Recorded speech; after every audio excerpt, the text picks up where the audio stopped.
Well, good evening, everyone. I saw someone put in the chat that they're excited about this evening. Me too. I couldn't be more excited. So please do say hello in the chat. Let us know you're here and greet your friends. It's good to be back together. If you're at St. Luke's, a special welcome to you. I think I'm right below you. Glad you're at the parish hall, and I hope there's great hospitality in there. Thank you for being there. There you are. Yay. That's wonderful. What a great idea to be together. And keep it down. um, Thank you all for taking some time. And it's so how nice to be back together on a Wednesday evening. I've missed our conversations and our time together. And welcome. If you haven't been a part of the book group, welcome. If you're a part of the book group, welcome. Um, Wherever you are, know that you're very welcome here. Let us pray. Grant, O God, that your holy and life-giving Spirit may so move every human heart, and especially the hearts of the people of this land, that barriers which divide us may crumble, suspicions disappear, and hatred cease, that our divisions being healed, we may live in justice and peace, through Jesus Christ our Lord. Amen. Today we have the great honor of welcoming Heather McGhee to be with us. John Vaughn from Ebenezer is going to introduce her, and my name is Winnie. I'm the rector of St. Luke's, and we get to have an interview with her using questions that you all have submitted. So welcome. Welcome. Thank you, Winnie. It is indeed my pleasure to introduce to you all this evening Heather McGhee. Heather designs and promotes solutions to inequality in America.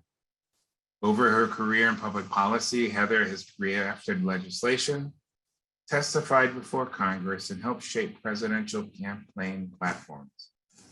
Her book, The Sum of Us, What Racism Costs Everyone and How We Can Prosper Together, spent 10 weeks on the New York Times bestseller list and was long listed for the National Book Award and Carnegie Medal for Excellence in Nonfiction. The paperback version of The Sum of Us will be out in February 22. And The Sum of Us will be adapted into a Spotify podcast by Higher Ground, the production company of Barack and Michelle Obama, in June 2022, and into a young adult reader's version by Random House Children in 2023. So for those who read the book, remember for nearly 2 decades, Heather helped build the nonpartisan think and do tank Demos, serving 4 years as president. Under Heather's leadership, Demos moved their original idea for debt-free college into the center of the 2016 presidential debate, argued before Supreme Court to protect voter rights in January 2018, helped win pro-voter reforms in 5 states over 2 years, provided expert testimony to congressional committees, including a Supreme Court confirmation hearing in 2017, and led research campaigns behind successful wage increases for low-paid workers on federal contracts, as well as at McDonald's, Walmart, and other retail chain outlets. She has a BA in American Studies from Yale and a JD from the University of California at Berkeley Law School. Heather McGhee is the chair of the board of Color of Change, the nation's largest online racial justice organization, and also serves on the boards of the Rockefeller Brothers Fund, the Open Society Foundation, U.S. programs, and Demos. And in full disclosure, Heather, Winnie, and I all lived in New York around the same time. So Heather McGhee, welcome. We're really glad that you are with us tonight. Hello, John and Winnie. Wonderful to be with you both. I thought the full disclosure was going to be something a little bit juicier than that. Well, for folks I didn't know from what it would be, but hey, look, for folks from Atlanta, that's pretty juicy. So fair enough. Fair enough. well, Heather, welcome. And we're really glad to have you with us, and particularly after having kind of gone through and read together The Sum of Us. So as I think we shared with you earlier last year, our church is read Caste by Isabel Wilkerson. I think and it really in many ways was a good next book for us to read. And in both books, we really continue to see data after data of just how deep racism feels baked into this country. So let's just dive right in. I mean, reflect a little bit on kind of the task of writing about this, and maybe reflect on this notion of racism feeling so baked in the country. Well, thank you, John. I'm happy to take your question, but if I may, at first, I want to just say a few things. One, I want to say Sure. you to the two of you. Thank you to your congregations for embracing the Son of Us, for having the energy and the courage to take the sacred period of Lent and reflect on the country that we all live in, reflect on the legacy of race in America, and on what it means to be in sacred space together as human beings, and to challenge the lie that is the belief in the hierarchy of human value. It takes courage to do that. It takes time, and I want to thank you all for doing that. I also, obviously, all of our hearts are heavy. Um, we are 24 hours from the second worst school shooting in American history. We are a week from the racist massacre in Buffalo. And we are caught in this web of grief, while also feeling the grief of knowing that the way we are supposed to protect our communities, our children, our air, our water, our opportunity, all of that, the way we are supposed to solve problems together through collective action, through government, is not currently up to the task. And what I want to say in this moment is that the reasons why we cannot do what the vast majority of the American people want to do to keep our families and our communities and our children safe from lethal weapons, is because of the kinds of structures that were put into our democracy by people who wanted to keep power in the hands of a narrow minority. And they were ones who wanted to keep the power out of the hands of Black people, and they want to keep the power out of the hands of a multiracial, soon to be majority today. And so the topic of our conversation about the costs of racism to everyone are it seems like there's not another week and another issue in which I can make the connection to the ways in which structural racism in our politics and our policymaking contributes to whatever the issue of the day is. But this is absolutely one in which a gun lobby has marketed white fear to drive up gun sales to record levels over the past decade, and to make a mockery out of any sense of public safety and gun protections.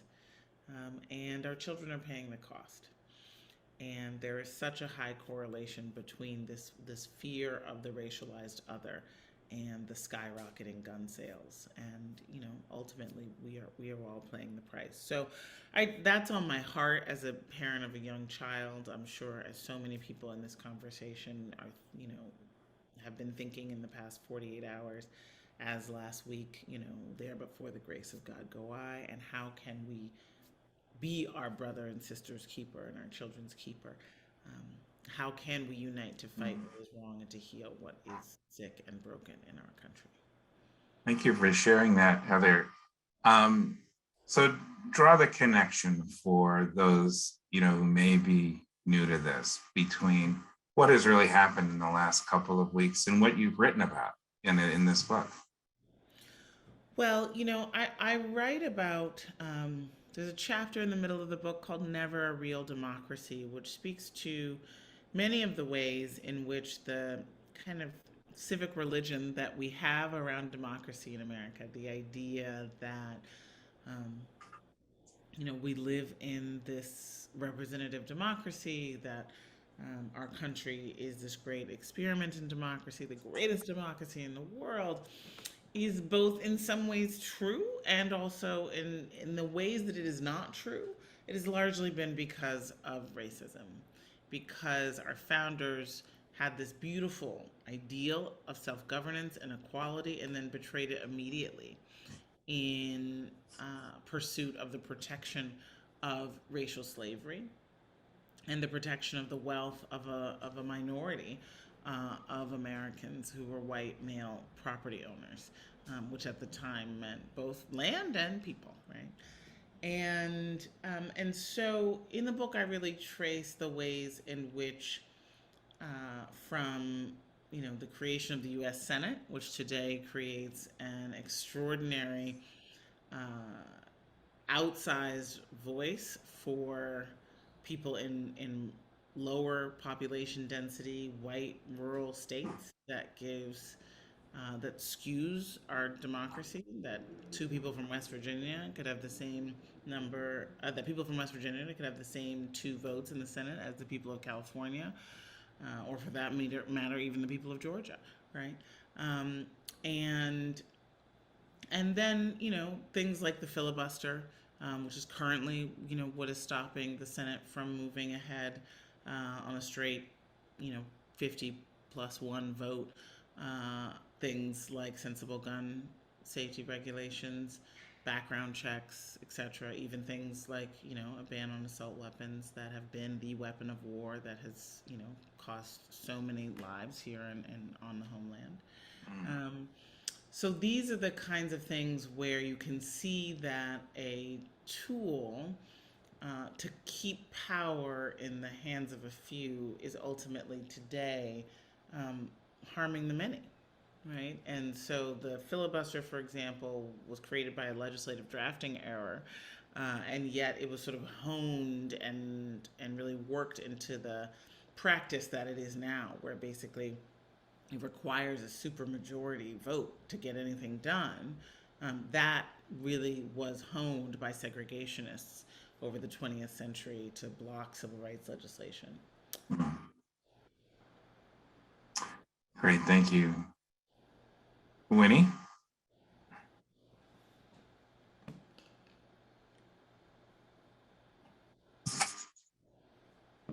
So there's a question here about if you were to write another chapter in these times, what chapter would you add? That's great. I've done a lot of book talks and conversations since the book came out in 2021, and since the paperback came out in February, and I don't actually think I've ever gotten that question. So good on you, St. Louis. Right? um, so I think there are there was one chapter that I actually had intended to write and chose not to. Was a chapter on criminal justice and how mass incarceration was a system that was created, uh, you know, with a in as the 13th Amendment reminds us, in the aftermath of emancipation and accelerating in the aftermath of the civil rights movement, the civil rights era, as a form of social control and as a way to continue to profit off of black pain. And yet, ultimately, the system of mass incarceration is costing all of us in so many different ways. So that's a chapter that I had intended to write, and ultimately felt like there was so much written about mass incarceration, and the racial aspect of it was so clear, really, largely because of Michelle Alexander, that it wasn't sort of necessary, and that what I was trying to do was find things where people don't think about race as much, and sort of unearth the sort of racial history and the racial politics dynamics. And then similarly, this issue of guns. Both of these things I touch on very briefly, right? So in the book, in the chapter about the moral costs, I do allude to the way that white fear has been ginned up by the gun lobby, and that the main victims of the rise in gun related self suicides have been disproportionately white men. Um, that having a gun on hand turns a moment of despair into, into something permanent. And uh, a wonderful scholar named Jonathan Metzl wrote a book called Dying of Whiteness, where this is, about a third of the book is talking about the relationship between um, racism and our insane approach to guns, and who's bearing the cost of that, who's not often thought of as the victims of violence by guns. And so I felt like that was already also covered, but at the same time, these two issues are so important, right? And then the last one is that I didn't actually know. This is something that is not in the book at all. The other two pieces are sort of, aren't a whole chapter, but they're maybe a page.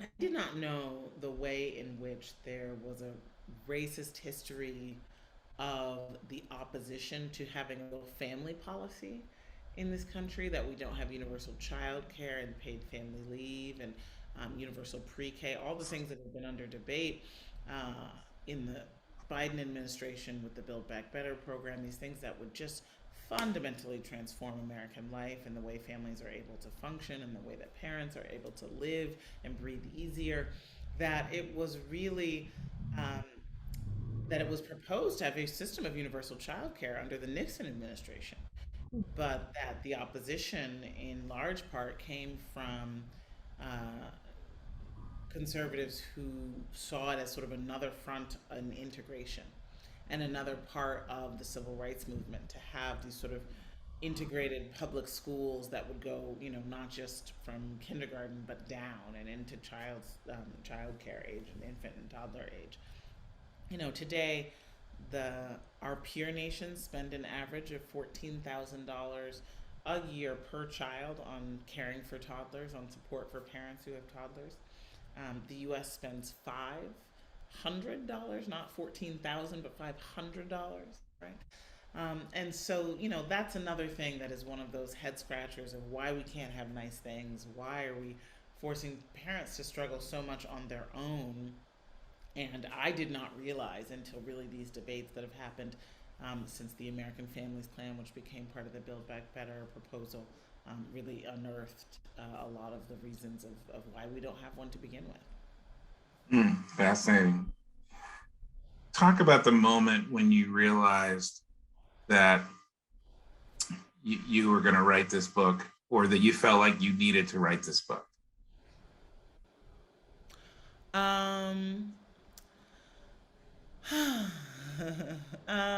Let's see.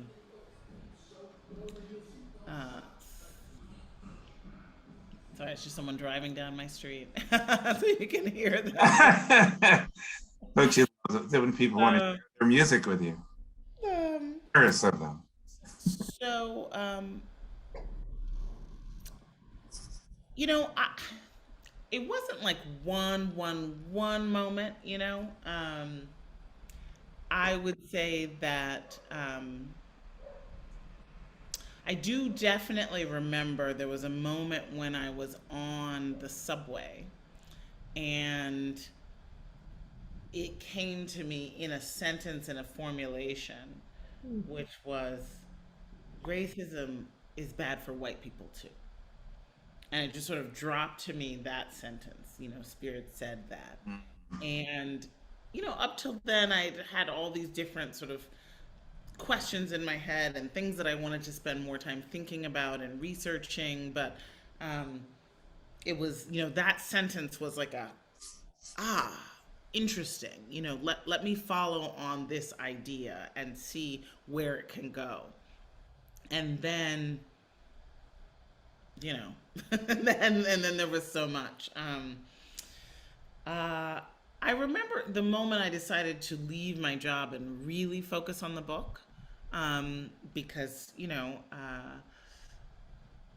I was running a nonprofit organization focused on public policy advocacy. I had proposed the idea of the book to who would become my editor, Christopher Jackson, who's a wonderful editor. He's the highest ranking black man in publishing, with his own imprint called One World of Penguin Random House. And we had started working on it. But I was finding it quite challenging, right, to sort of run this organization and fundraise and do all the media work and, come home and focus, right? It was hard to think fast and think slow, right? And I remember the decision the moment when I decided I actually have to do this, have to do it well, and can't do all things and can't be all things for all people. And this thing I feel so called to work on this that it needs my full attention. And that was a shift. That was real because I had started working at this organization when I was 22. I had improbably become the leader of it at 33. I was young, black leader of a national think tank. This is not a job you walk away from, right? And yet it felt like this thing that I wanted to explore, these puzzles that I wanted to figure out, needed all of my attention, all my heart, all my time, and that I wanted to do it in a way where I was really immersed in it, where I drove across country and flew across country and, was spending time with people and, really the journey that would become the book. That yearning is very familiar to us as faith leaders, as people of faith. Yes. I just wanted to name that. What is that, like a call? Is that what we call that? No, I think it's a call. It's a call. Yes. Well, I'll be, sort of honest with you all. I have felt like this process has been divinely guided, for sure. I mean, there are moments when I look at the book and I pick it up and I read something and I'm like, I don't know how I wrote that. You know what I'm saying? Like, it doesn't feel like, there were some things that felt like they were coming through me, and like, sometimes it was. I mean, I worked very hard, and I'm a little bit of a workaholic, as my family would say. But at the same time, there were some things that just felt like they moved to make it possible, and a grace that I currently don't have as I try to write. Right? It's not there at this moment. It's a little harder now. But when I was really in it and sort of hurtling towards finishing the book, there was just something that was flowing through me. There's something in great writing, and this is a great book, where things right, all these facts that we know, which came up in many of our conversations, put next to each other, tell a different truth, a truth with a depth that we didn't quite see before. It does feel very spirit filled. I mean, that it's convicting. I mean, that's. Can you? I can't imagine what a process like that would be like. Can you tell us what it was like to be in that process while raising a young black child? So when for those who don't know, when I was, is this right? Yes.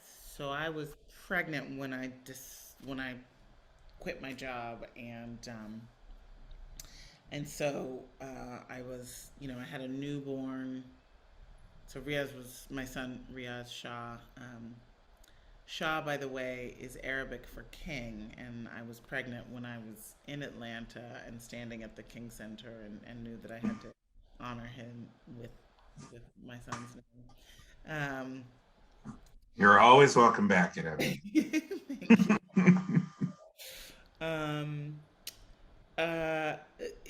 These were two babies I was birthing and raising at the same time, 100%, right? So the first 2 years of my son's life were when I was writing the book,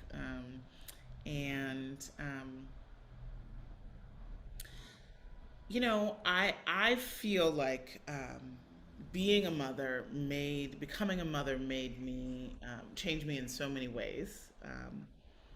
It made me A little foggier sometimes, certainly late at night. I just can't. I'm not productive as much after the sun goes down, but I'm extremely productive in the morning. Um, but it made me smarter. I think it made me wiser. It made certain sort of connections happen in my brain actually much faster. Um, it made me impatient in a sense where impatient for change, impatient with foolishness by people in power. It made me uh, much more of a climate activist than I was before for obvious reasons. All these timelines seem, like timelines until they are, when your son is graduating from college, when your son is, getting married and starting his family, right? That it all comes into real focus. It made me far, far more um, clear, and I hope we come back to this topic. Far more clear that the choice to become a parent is a sacred choice that should be done freely, and with every resource and amount of love and feeling of capacity that one can have, and should never be something that someone is forced to do.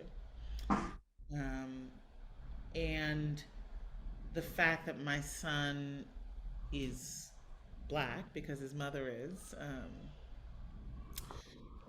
means that I was writing the book in the with the goal of creating a better world for him, of creating the possibility, for example, that schools would teach a wiser history, more accurate history, so that he would not grow up with the lies that we had grown up with. Um, there's going to be a young readers version of it. I've just been working on the adaptation actually this week, and uh, so that's for middle graders, which just makes me so happy to think that people in fifth and sixth and seventh grade will have some version of this story to be able to see the world and our history in this more comprehensive way, certainly than I received in my education. And then we know statistics show, right? Less than 10% of high school seniors in 2018 could accurately say that the Civil War was primarily caused by the defense of slavery, right? So we've got a lot of work to do, and so all of those things were made much more urgent for me as I was thinking about my advocacy, writing the book, and becoming a mother.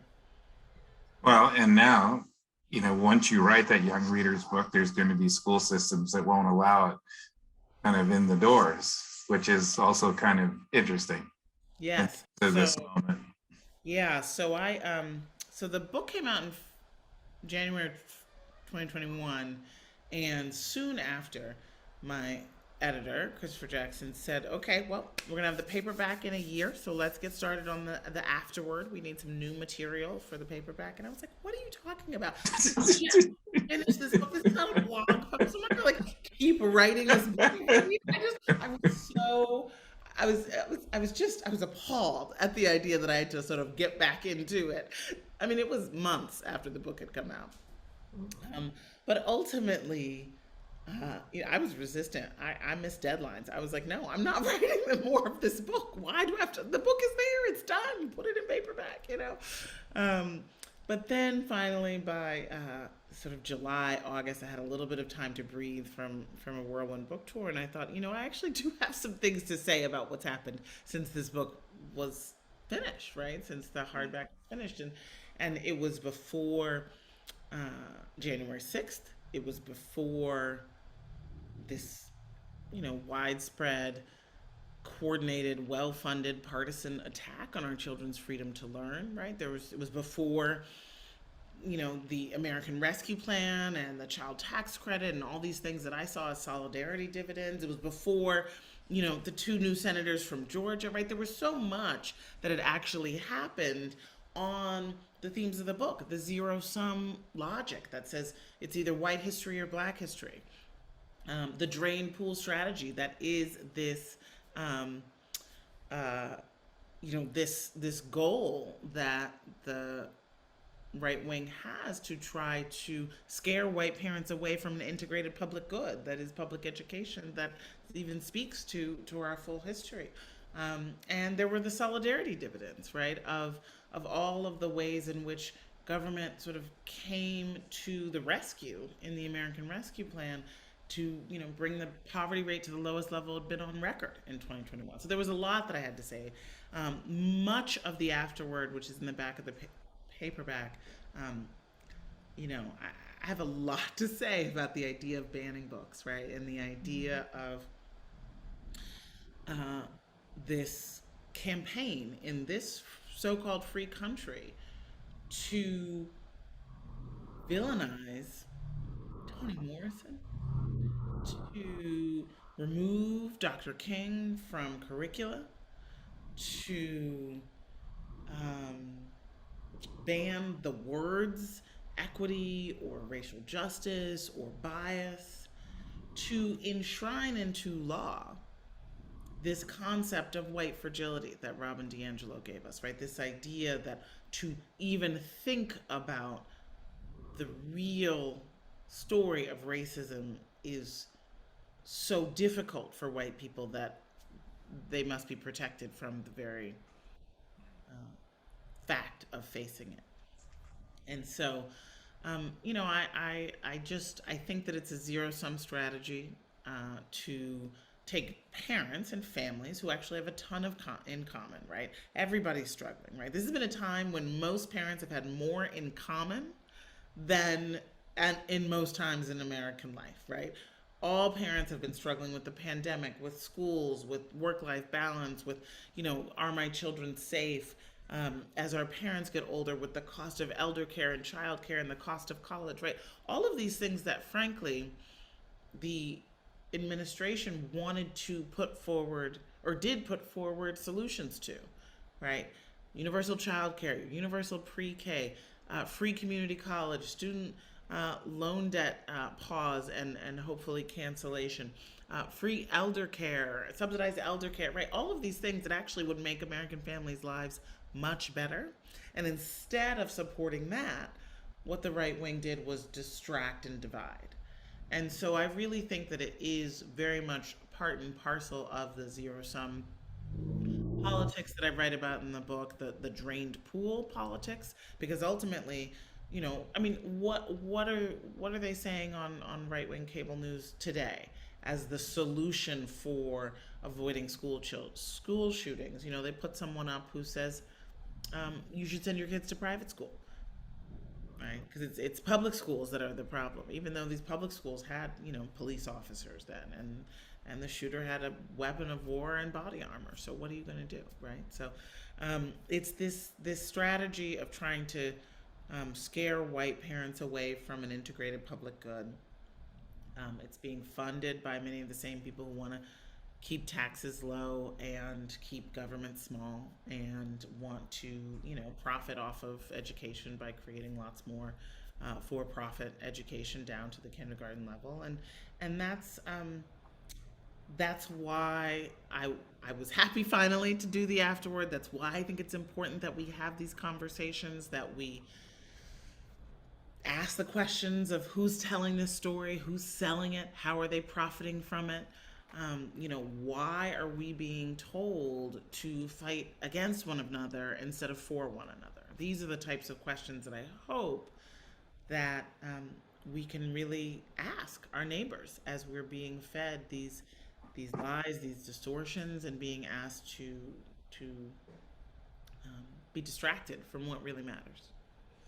One of the things I think is really kind of a point that's really important for us to remember is that this is funded and orchestrated.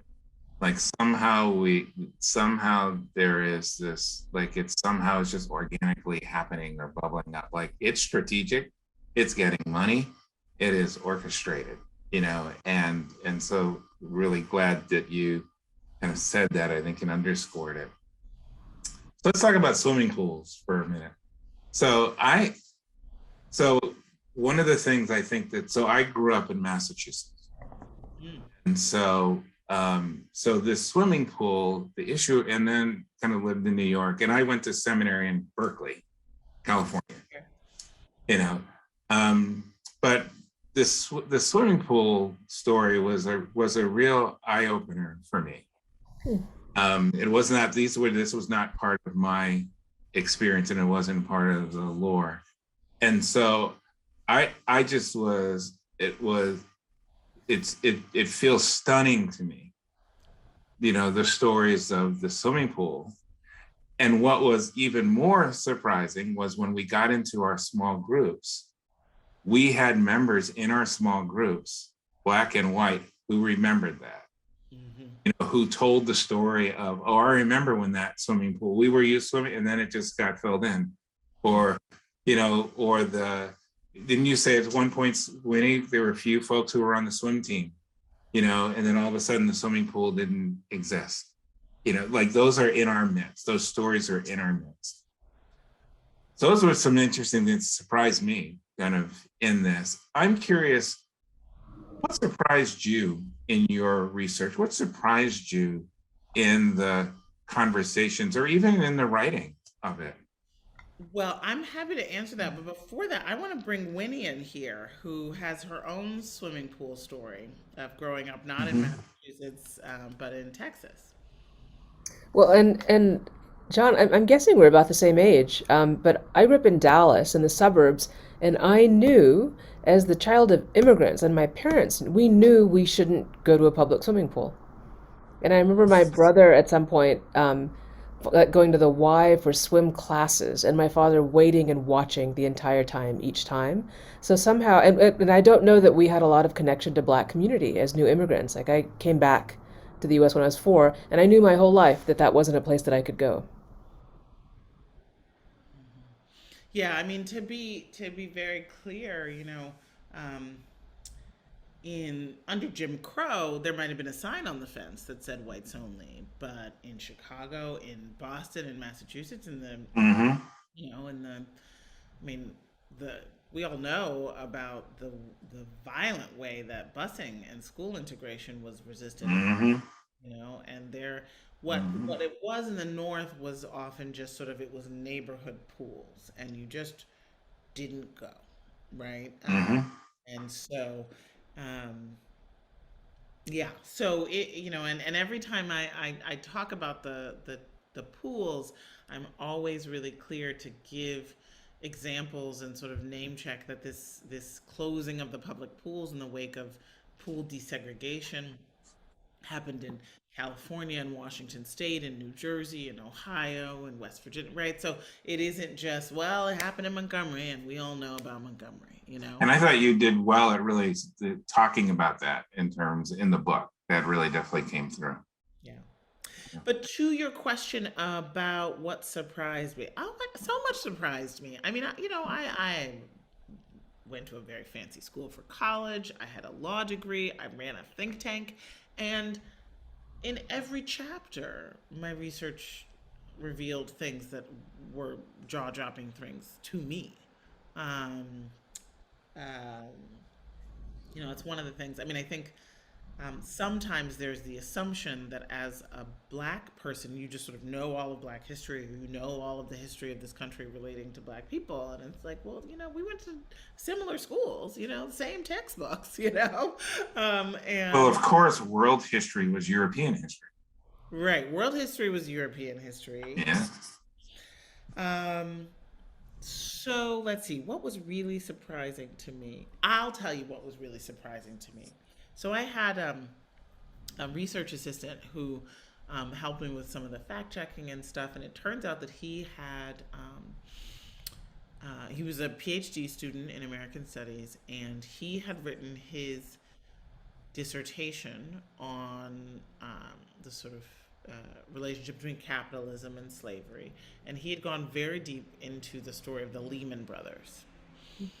And that story that sort of ends the financial crisis chapter, where pretty much everything in the financial crisis chapter was not a surprise to me because I had lived it. Like there was that was like I didn't have to do any research. I mean, I went back and gathered, but that was not a deep investigation, right? That was a topic and a set of issues that had consumed me for the first decade of my career. So that was not a chapter full of surprises at all, um, except for the very end, where um, this wonderful young man revealed to me that Lehman Brothers, which was, of course, the first big spectacular bankruptcy in the financial crash of September of 2008, had been the most, um, I knew that it had been the sort of most invested in and kind of exposed to the subprime mortgage instruments. But I did not know that the Lehman Brothers, the brothers Lehman, were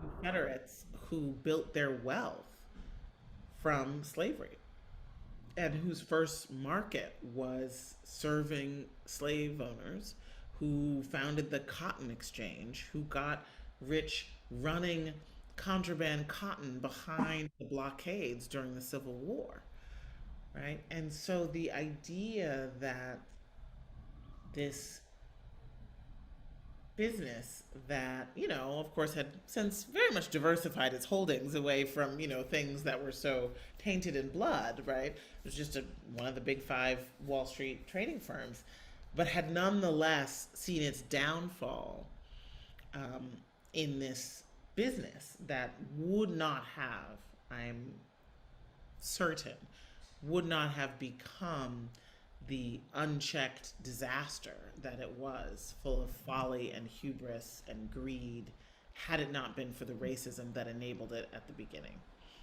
So that was a surprise to me. That I did not know. That was brand news to me. Some might say in our tradition that one reaps what one sows. Yes, exactly.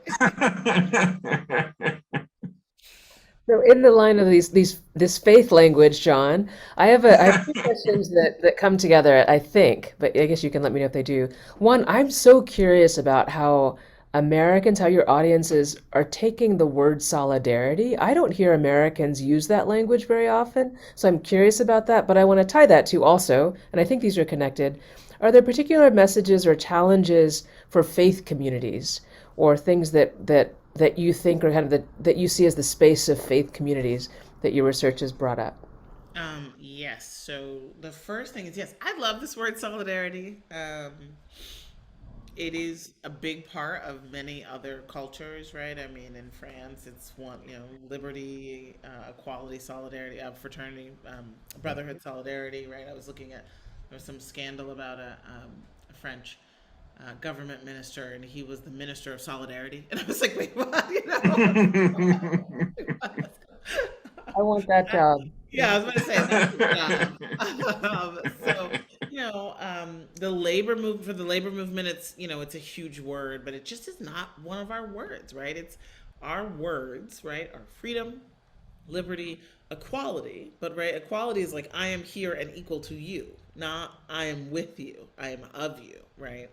And so I've really tried to kind of um, think about the ways in which, if we use the word more, if we thought about the concept more, if it were more familiar to us, we might be better off. Because ultimately, a society requires a social fabric, right? In terms of the faith community, there's I've definitely had many church basement. I had many church basement conversations, in the journey to write the book and to research it. I have had many book talks with churches and congregations and temples and even a mosque. And of course, the part of the chapter on the spiritual costs of racism, that where I really where I speak to different faith leaders about the ways that racism gets in between a follower of God and the ultimate vision of God and the vision of a godly life has been the focus of much of that conversation. But at the same time, so too has the stories about poverty, um, where certainly in the faith tradition that I grew up in and around, which was more of a sort of Catholic social justice one in Chicago. The imperative to not to tolerate and to fight against poverty, is a really strong one. I want to say, because it's on my mind, that I've spent the last 6 months back on the road again in service of another related project that is an audio project. It's a podcast that is really all about these solidarity dividend stories, these stories of cross racial solidarity. Two of them are going back to places that I went to for the book. So they include some characters that you'll know from the book, but the other eight are not. They're new stories of cross racial solidarity, new communities. Um, that podcast is also called The Sum of Us. It comes out in the end of July on Spotify, and then will be available widely in September. But one of the episodes that I was just reporting on, I was just in New Mexico and Texas, is telling the story of the interfaith religious community that was, before Roe v. Wade, the sort of backbone of the movement to create reproductive freedom for women and families, and is now playing that role again. And I went to a church where women from Texas, many of whom were mothers who already had 4 or 5 children, were being guided by ministers. Church ladies were baking scones for them and writing little notes for them to get them on buses and planes to get them to New Mexico to get the care they needed. Hmm. And, this is just not a story that we hear about, right? And it's been so beautiful for me to sit with and be with um, this sort of subterranean story of deep solidarity around this issue, led by people of faith. Hmm. It's interesting, this solidarity dividend, the way that you talked about it. And I guess I'd be interested to hear more about, I guess without necessarily giving away all the podcasts, but, what do you, um, there, and I confess there's a part of me that, when I've seen throughout my career, oftentimes when there is work across race or across faith, it really stops kind of at a particular place. Mm.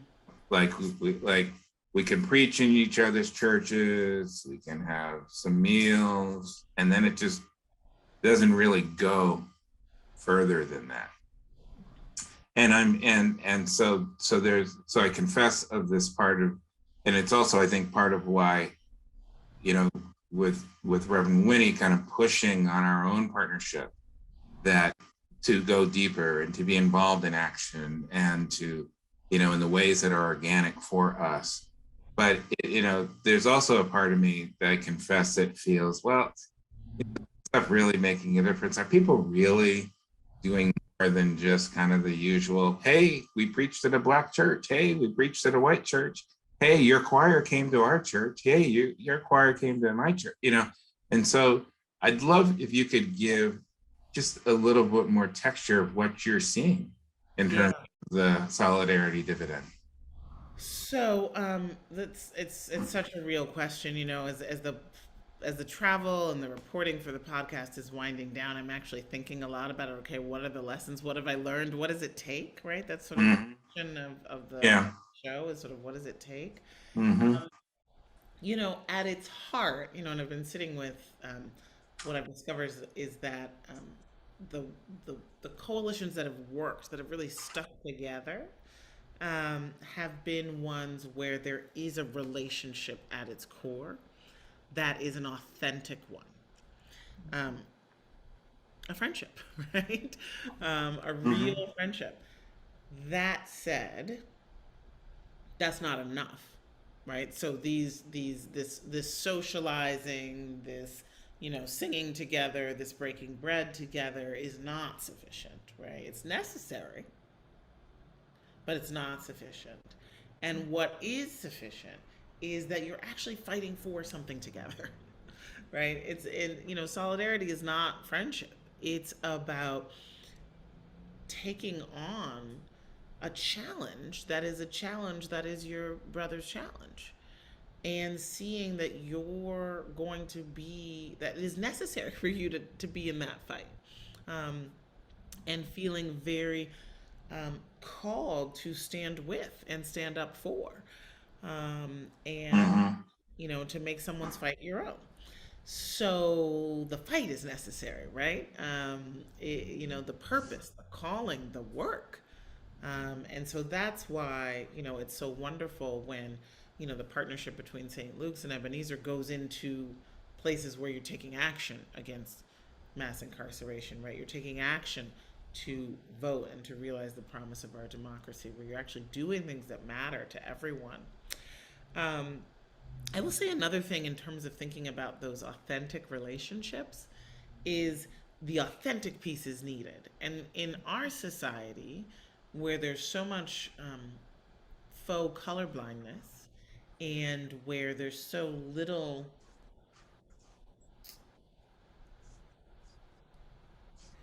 where the powers that be have lied to white Americans for so long.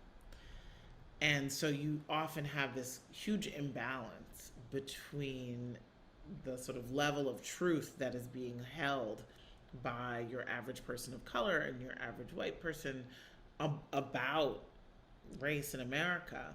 It's hard to have an authentic relationship with that inequality, right? So there does have to be work that is done to where you can easily be in the shorthand of knowing your full racial history of your community, right?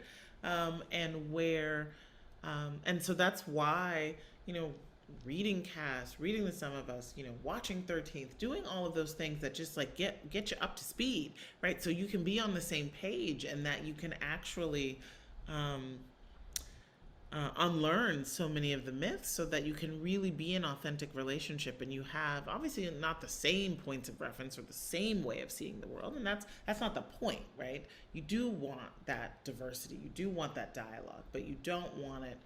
What one of the major disservices that I believe our society does to white people is keep them, many of them, in such a state of, sort of a different reality, that it is hard to create authentic relationships with people of color, and that is a disservice to them, right? Just as it is a disservice to any of us, to feel like there are just places and spaces we can't be in, and people we can't know that are part of the human family. Hmm. Hmm. Well, connected to that, you write about diversity as America's superpower. Hmm. So that would be if we can kind of conquer some of these issues. So can you say more about that? Yeah, I mean, there is so much literature and research about the ways in which teams that are more diverse are smarter, more creative, they remember more facts, they're better at problem solving, right? It's sort of like, if you've got a prism, you've got a problem, being able to see people, have people looking at it from different vantage points, obviously makes you see the thing in a fuller way. Um, um, the late great Dr. Catherine Phillips of the Columbia Business School really, devoted her, um, career to the science of this, and saw that, and what she found was that it's actually about the way in which you're a little uncomfortable being with people who are different from you, that actually heightens your senses. It heightens your feeling of needing to be on your game in a way that is creates this sort of productive friction. You know, a great facilitator once said, you don't remember it very often because we're all adults now, but um, learning is uncomfortable, right? When you are in a moment of not knowing something and reaching to know something and seeing what you knew change or what you thought you knew change, it is an uncomfortable space. Well, there's some of us who remember that. I mean, yeah, yeah. We're all done learning, but you know, and so that place of discomfort is vital to the growth, and it's important. And so it is actually that um, way in which being with groups that are not like you puts you in that place of discomfort that opens you up to learning. It was interesting. Chris Womack, who's the president and CEO of Georgia Power, who's an Ebenezer member, we had a leaders forum on Saturday, and he really talked about kind of in his work as president and CEO, the importance of talking about race. And he also talked about that we have to get comfortable being uncomfortable. So it's interesting to hear that, to hear that again. When you say Georgia Power, you mean like the utility company? You like the utility company? Yes, yes, like the utility Southern Company, Georgia, like the utility company. Yes. Okay. Yes. Yeah. So and Chris is an Ebenezer member, and so it's interesting to hear that. That reminds me of something that has been an interesting surprise for me in this journey of talking to folks about the book and how the book has been received. Um, Close readers of the book will notice that every time a corporation is mentioned, they're the villain. Nissan in the in the labor chapter, the fast food companies in that chapter, all the banks, right? Wells Fargo, right? All the all these banks. Chevron in the Same Sky chapter.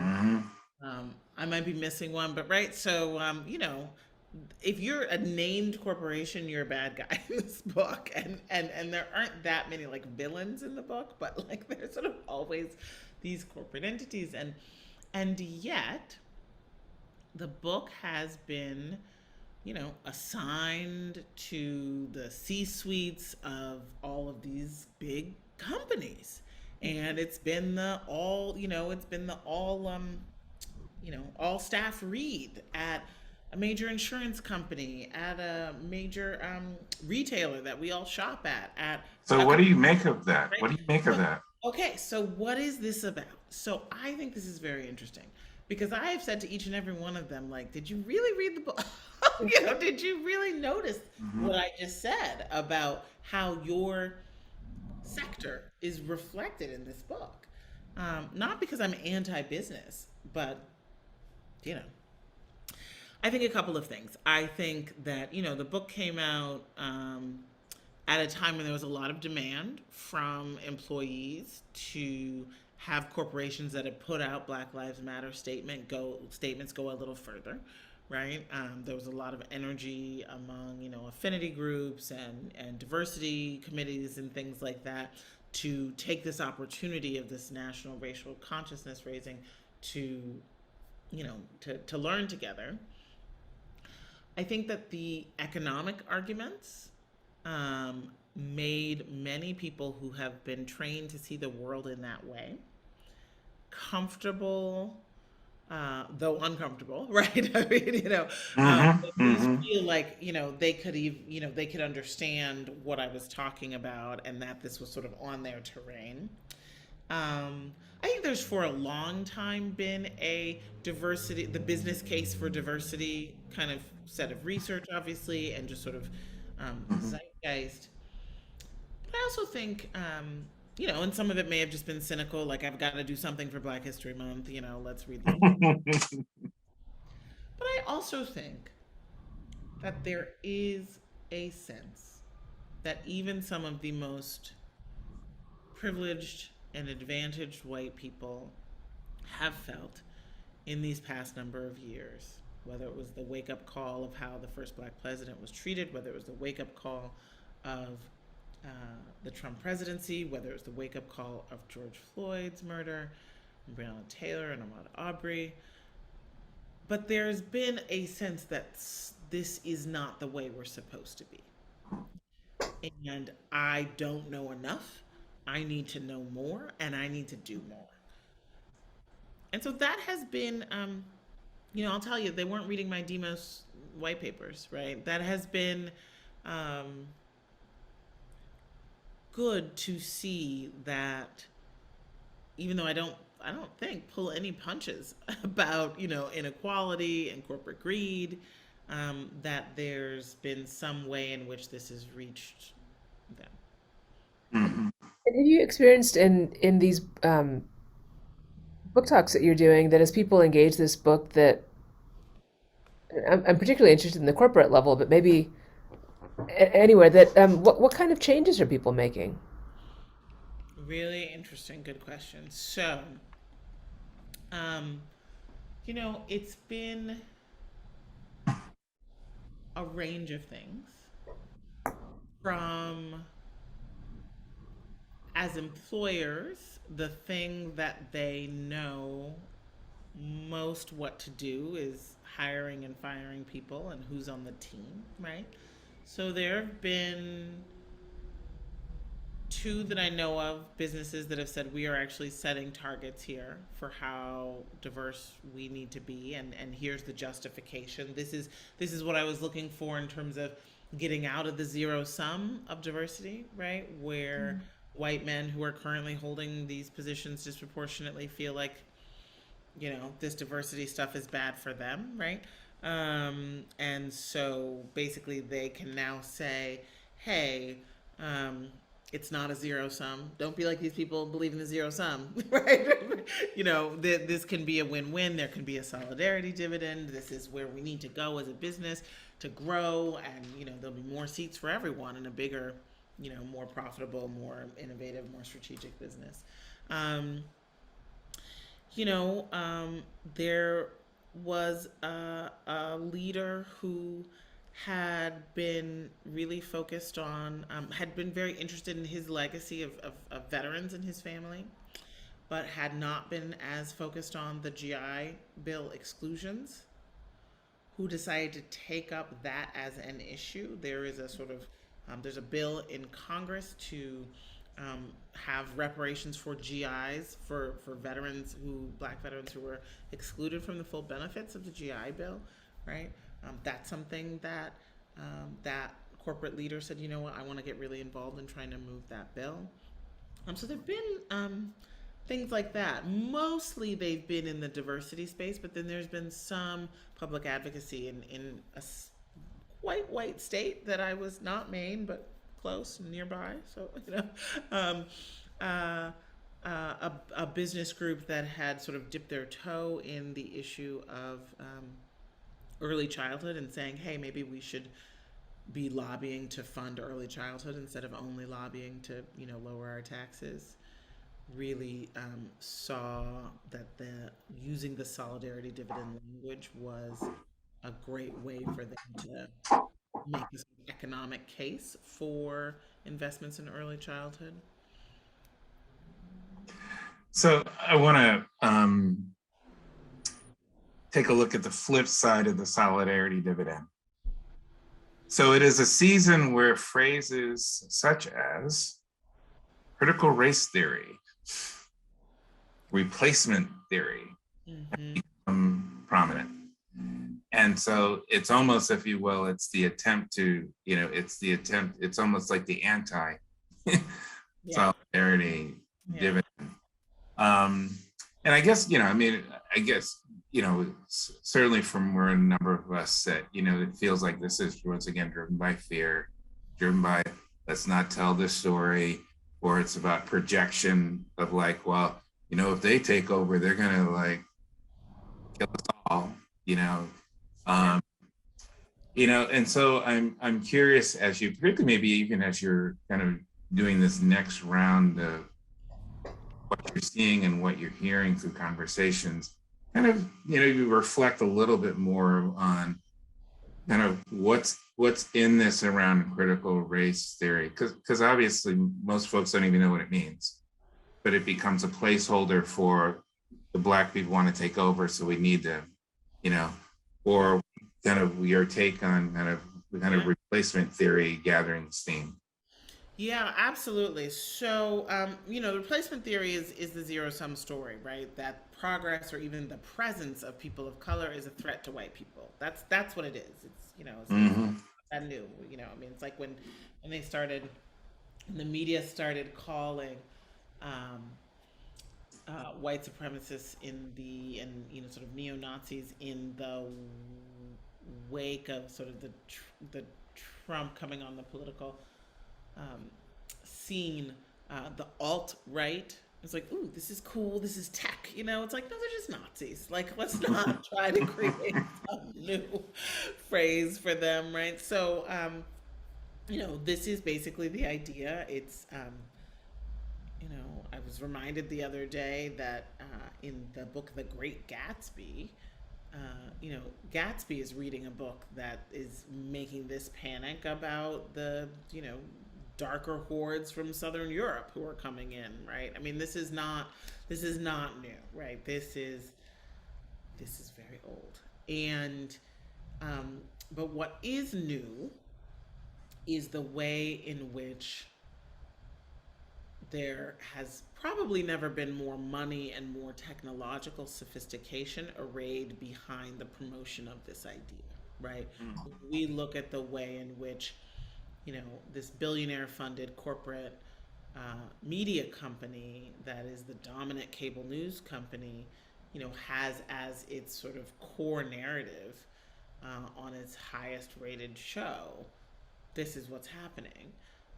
People haven't seen the New York Times multi-part series expose on Tucker Carlson and how he became the sort of voice of white supremacy and white nationalism. It's a sickening read, but it's an important one to really understand. If you're not watching his show every night, you really need to understand that like this is what is being beamed uh, into our living rooms.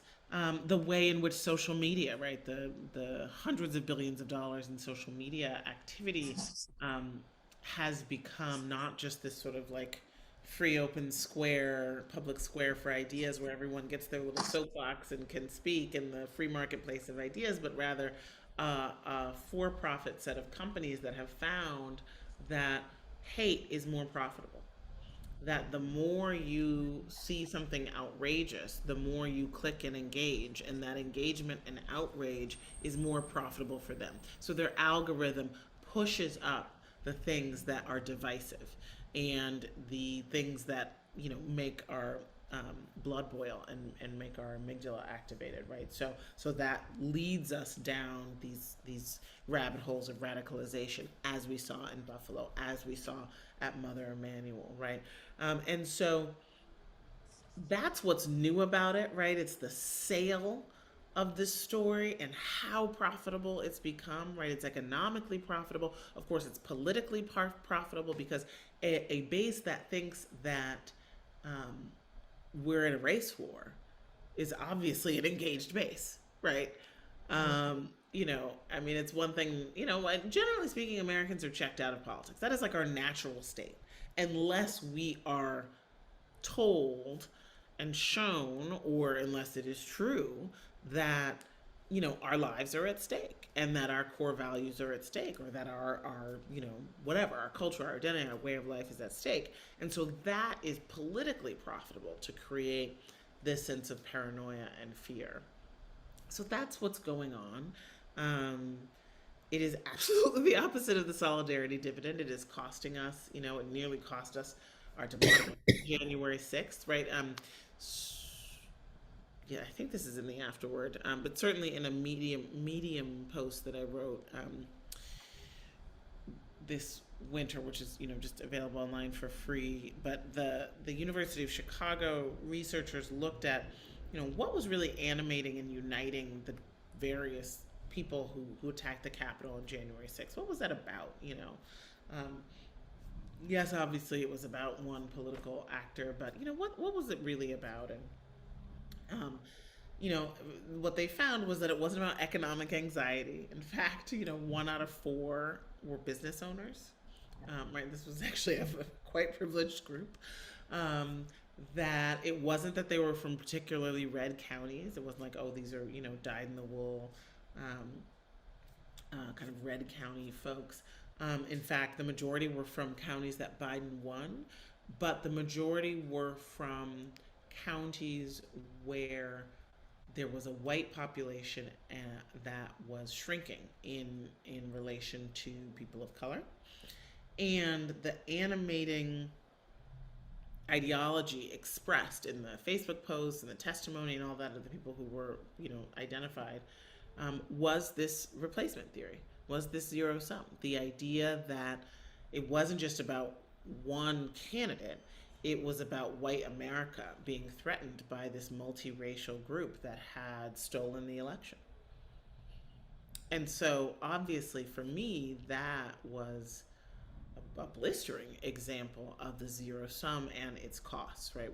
What will we be if we cannot have a fair transfer of power? What will we be if we fall into political violence? So how one of the questions from our group was about the role of logic. And I think that I think the case they were kind of, it's exactly what you're talking about. Like this, like we were just talking about the corporate benefits as well as kind of the kind of greater benefit to all of us of of the more diverse America. But then we can so quickly get to this other version of things, where there are many benefits to keeping us profoundly divided and benefits for a few. And like, how do we get from here to here? And is logic a piece? Like, is information and logic a piece of that, or is it a different space? So, I'm a like all of the above person, right? In the sense that I think that for some people whose hearts may be, who want to be on the right side of history, who definitely want to distance themselves from, you know, those who could easily be called greedy or racist, right? This is helpful, right? This is like, okay, this is what I need to be able to march forward in the direction that I wanted to go. But, this thing of self interest is real, right? And so it's like, am I being stupid by, by being, by supporting racial justice, right? We don't want that. So I think that the interest convergence, as Derek Bell, wrote, is an important piece of it, and the economic arguments for people who are guided by that is an important piece of it. The patriotism arguments of people who are animated by that, that our country will flourish more with us all on the field and participating up to our God-given potential is an important argument, but motivation. Um, because let me see how to put this.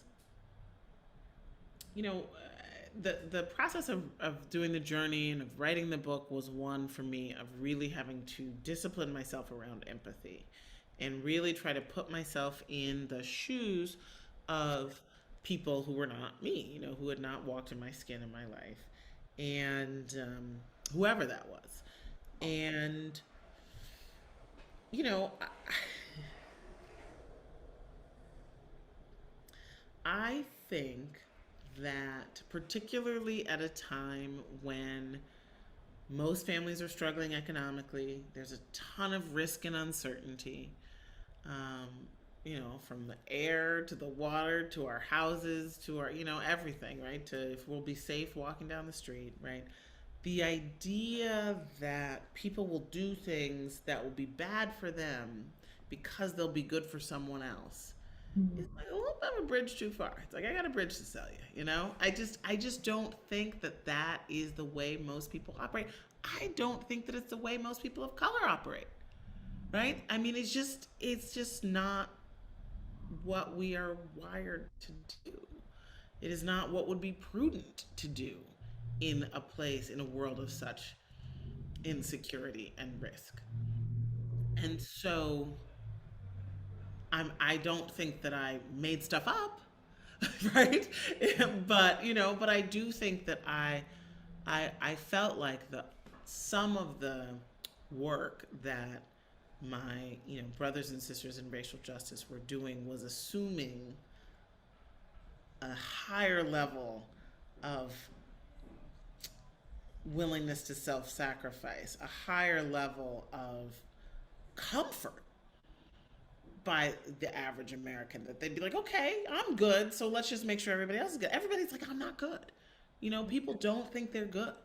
And so, obviously the world that we seek to create, advocates for social justice, is not one in which we say, okay, there's white privilege, and white privilege makes you have access to better funded schools and feel safe from the police and have better access to health care. And so an end to white privilege means white people are afraid of the police and don't have good health care and don't have good schools, right? Like, that's obviously not what we want. And yet, the zero sum story is A, so well financed and so loud, and B, so old and so ingrained that I think some people kind of take for granted that that's not, if we don't finish the sentence and say what we want for all of us in the world we're trying to create, I think many people hear cries for racial justice and talks about white privilege and think, well, what is this going to mean for me? And, a world in which people hear Black Lives Matter and want to say all lives matter is absolutely a world in which we have to do more to uproot the zero sum story, right? Because, like, to me, if I say Black Lives Matter, that does not mean that by any means that I'm saying other lives don't. But some people feel the need to suggest, hey, wait, other lives do, And so we've got, communication is what you say and what people hear. So, Heather, we have probably another page and a half of questions. And so I know that Winnie and I are going to get emails tomorrow about the questions we did not ask. Just answer them on my behalf. And I think we're close to time, but I guess one of the last questions would be, what gives you hope? What gives you hope? I will say that I was more hopeful when I finished writing the book than I was like the day it was published, right? Because I finished writing it in November. I sort of, hit send to my editor after I knew what the election results were. And then, by the time it was out, January 6th had happened. And, it was just, we deepened into the pandemic and all of that. But this process, I will say, of going back out on the road to look at these stories of solidarity, dividends, and cross-racial coalitions has sort of given me the shot in the arm of more hope that I needed. And I'm excited to be able to share it with all of you starting at the end of July. Because what it's telling me is that even though, there aren't Black Lives Matter signs in all the windows anymore, and there aren't 30 million people in the streets anymore, but that consciousness that has been raised has changed people. And you can't go back to sleep after you have awoken on this central knowledge, after your eyes have been opened about this central truth about who we have been to one another and who we are as a country and what we need to do. It is very hard to go back to lying to yourself. You can't unsee it.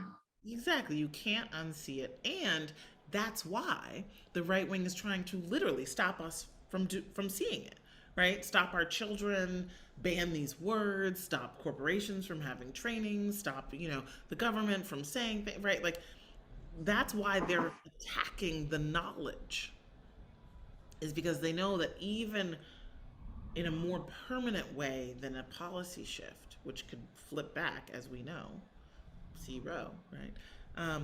We this consciousness is the thing that is really dangerous to the status quo, and so that makes me optimistic, and that gives me hope.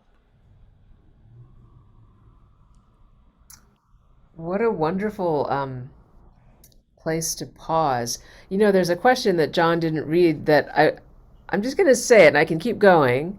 But it says, if Ebenezer and St. Luke's were to do nothing else, we must.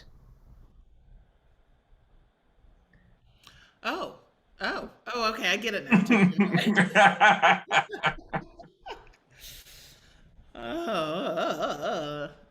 That's a tough one.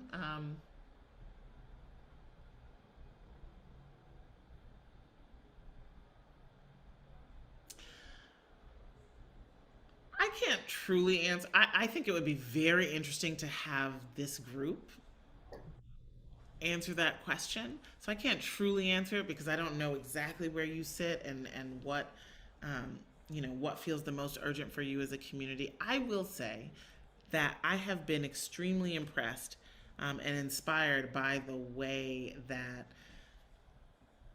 your senators have taken such taken such pains to uh, appear in public together, right? To lift each other up. And what I think, I live in New York. I don't see Chuck Schumer and Kirsten Gillibrand together ever, right? This is not like a thing people always do. It's like they're senators or like, no. And I think what they are doing, consciously or subconsciously, is modeling what it looks like to have racial unity, right? Religious unity, cultural unity, to have the solidarity that says we're standing by each other's side, fighting for all of the people of Georgia. And they do it all the time. Notice it. And so, the way that your two churches have come together to do this is very interesting to me. The way in which you two, Winnie and John, as a South Asian immigrant woman, a Black man, parts of the Georgia, parts of the America that, need to find common cause and need to be represented. It's very interesting to me, and I think it's powerful. I think part of the way in which the elite has conditioned us apart from one another is literally keeping us physically apart, and so that we do not often see each other in the same space, linking arms in common cause.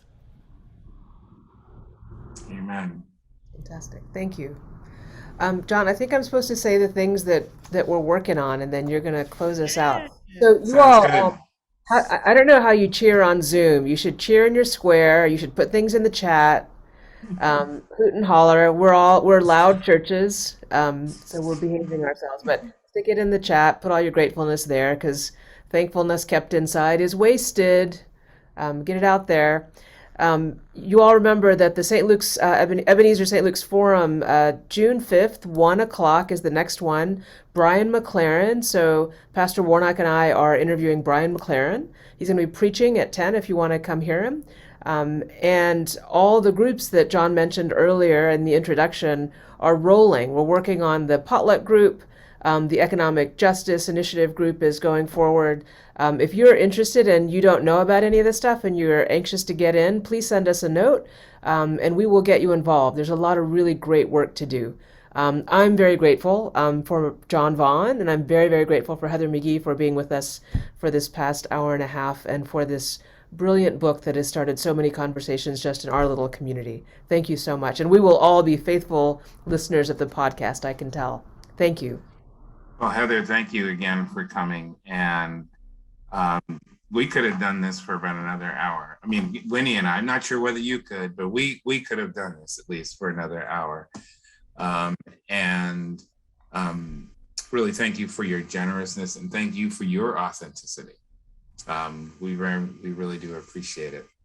So brothers and sisters, let us take a moment to join our hearts in prayer. And then at the end, we will, in the great tradition, unmute ourselves to offer our amens. So let us pray. God, you who are Alpha and Omega, you who are the source of all that is, we're grateful for this time together.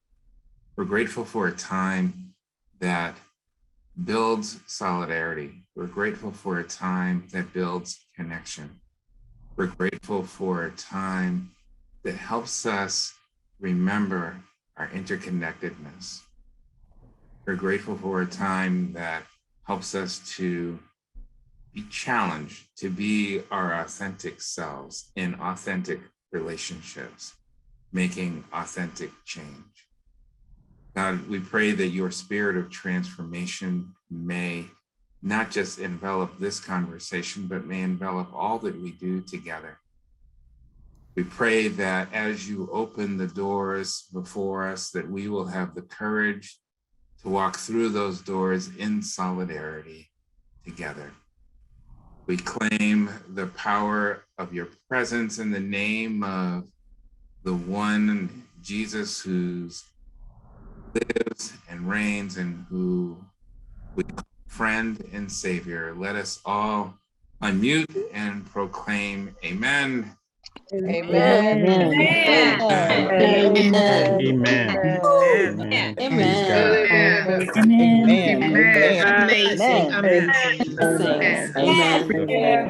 Amen. Glory to God. Amen. Thank you. Thank you. Amen. Thank you. Thank you, Heather. Amen. Thank you, Heather. Thank you, John. Thank you, John. Thank you, Winnie. Amen. Thank you, Winnie. Amen. Good night, everybody. Good night. Night. Bless. Good night. Night.